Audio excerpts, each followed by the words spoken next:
Hey everybody, my name is Natalie and I'm hanging out here with HoustonHipHopFix.com.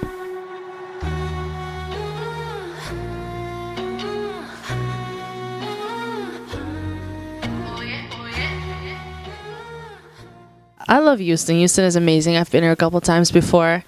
The energy at the show was so great. It's really surprising because, you know, obviously it isn't my tour. I'm on tour with Fifth Harmony, but the love that I get from the crowd is like, you know, it's like, it feels like it's my tour, you know, just because of the energy of the crowd.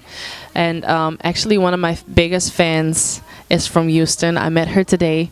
She runs two social media platforms for me, Instagram, well, not for me, but about me.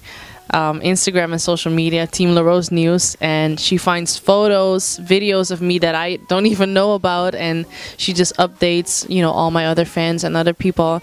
And I met her today for the first time, and it was actually a pretty emotional moment, you know, because she was so excited, and she actually didn't have tickets to the show, so I made sure she got some, and she got to see the show tonight. So you're doing the Summer Reflection Tour, yeah, with Fifth Harmony, Denny Ryan, The Never Ending, to name a few.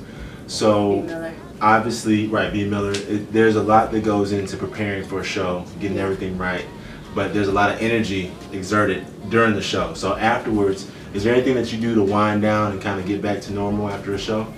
Well, in this tour, actually, after the show, it's right to the bus and drive to the next city. No, we get time to like freshen up and things like that. I just like to take a hot shower and relax, and then, you know, on to the next city.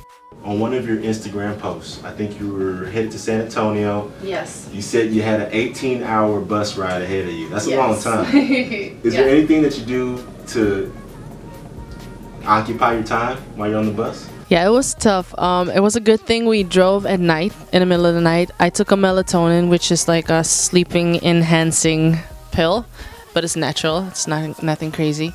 So I got that, and I just made sure I was really tired, so I slept for about like 7 hours, and the rest of the, what is it, 10 hours, I was just, I think, hanging out, chilling. Sometimes we play charades in the bus, and we just crack jokes, and we listen to music, so it's a lot of fun. So just talking about the entertainment field in general, you know, it's not always easy getting in, it's not always easy staying in. A lot of times there's a, you know, here today, gone tomorrow.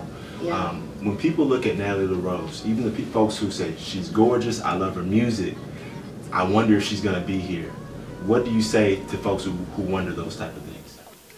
Well, what some people know and some people might not know yet about me, because a lot of people don't know a lot about me. I've been out for about 6 months only, you know, that's when my first single came out 6 months ago. So a lot of people don't really know the history behind me or what I've been doing. And it's actually years and years of preparation that was before this. And I've been working on music for so long, as far as I know. From Amsterdam, where I'm from, born and raised, to the moment that I moved to Los Angeles, which was about 5 years ago. And it was a real struggle, but I always, you know, stuck in there, and then kept writing music, kept networking, trying to find my way, and eventually it paid off. I'm so happy. That's why I'm like, you know, it took me long enough to get to this point, so now I'm really gonna go hard. You have two huge hits out right now. Somebody featuring Jeremih, Around the World with Fetty Wap.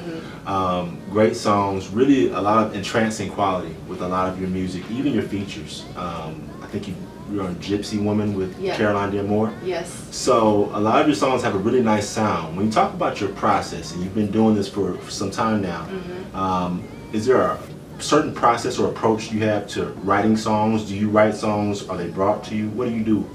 It's a mix. I co-wrote Somebody. I was there from the beginning, from scratch, and, you know, building the song. The idea from Around the World came to me, and then, you know, I collaborated with Max Martin, which is amazing. He's, you know, he's up there. Yeah, he's Max Martin. So I was really happy that I was able to work with him for my second single. And as far as other songs, I always want to make sure that when I record a song, I already think about how it's going to be on stage. Like, how would I perform to this? Or how would the video be? What kind of concept can I fit to this idea? And one of my inspirations with that is Michael Jackson. He knew so well how to make his songs into movies, you know, visually. And I love that idea. Beyonce's really good at it too. And I always think about the total package, how it comes to life. Yeah. So when you talk about names like Michael Jackson and Beyonce, those are big names. Yes. Those are hit makers. So you talked about your process, and it seems it comes pretty naturally to you. At any point, do you say, oh, I have a Thriller, or I have a Beyonce kind of hit, or does it? What happens where you recognize that you have a hit on your hands? When it feels good here, or when I get goosebumps, you know, or like, you know, when I get chills from a song or from a beat, from music, that's when I know, okay, I'm heading the right direction. There's been a lot of chatter lately about ghostwriting and the writing process. Do you write? What are your feelings on the process of ghostwriting? Is there a double standard for rap artists versus singing artists? How do you feel about that? So when you're saying ghostwriting, it's like people that write on the song but don't get credits? Or write on the songs and don't necessarily perform their lyrics. Oh, okay. So artists that don't write their own songs. Right. Sometimes artists have other folks write for them and they perform it. I mean, you know, even the people, the best writers that are artists, they get help. You know, I always think it's beautiful when you can collaborate and make a beautiful song together. For me, I love working with writers because I'm not from here, so sometimes it's hard to find words or say things a certain way or use a metaphor for certain things. So I like to feed off of other people's ideas and just go back and forth a little bit like that. You're still gaining notoriety, but you're working with big artists already, and I'm sure there's more to come. So when you're working with artists who may have more fan exposure than you at the moment, is there any apprehension or fear, or do you treat them differently? Is there a certain approach that you have when you're working with someone who may have a little bit more exposure than you? I think it's only good. It can help me. And I think for me, the collaboration with Fetty Wap, I thought it was really cool because he just came out too. You know, he just had a first hit, which is Trap Queen. And I just came off of Somebody, so I thought it was just such a cool idea to just combine the powers of just coming off of our first single, which went really well. And with Jeremih is just, I'm a fan of his work. He is an amazing writer. He's got a really beautiful, unique voice. So everyone that I work with, I really believe in, or I look up to, and I respect. You say you started with LA about 5 years ago. Yeah. You got to LA. Yeah. You've been really out mainstream about 5 or 6 months now. Yeah. Not even close to a year, and you're already on fire. Thank you. So, absolutely. So, when you were talking about keeping that momentum going and staying relevant in the industry, a lot of folks, you've been called the Dutch girl with the red hair. Yeah. How do you stay relevant in such a demanding industry? I just keep doing what I've been doing. Because it got me to where I am right now. I have so much more that I want to give you guys, music-wise, visually, doing shows, creating cool concepts, and you know, I got an EP coming soon. And you know, I've recorded so many songs until now, so it's just a matter of picking out the songs that fit well together per project, and you know, working on the third single. We listen to a lot of your songs, we listen to Somebody, around the world, and some might get the picture that Natalie LaRose could be single. What's your official status? Official status? Official status. Single. Single, okay. So with that being said, is there a special somebody, or what characteristics do you look for in that special somebody? One is, I would like somebody who has the same music taste as me. which is a very wide range of music. I want somebody who has like a just a, how do you say that, like a big general knowledge of music.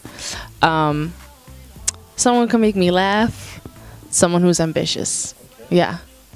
So let's say you find that someone who shares your taste in music, seems ambitious, they seem funny. What's your idea of the perfect first date? I think going for sushi is really nice. I love sushi. Okay. Needs to be a good sushi restaurant, yeah. Okay. So we're talking about music, we're talking about your personal life.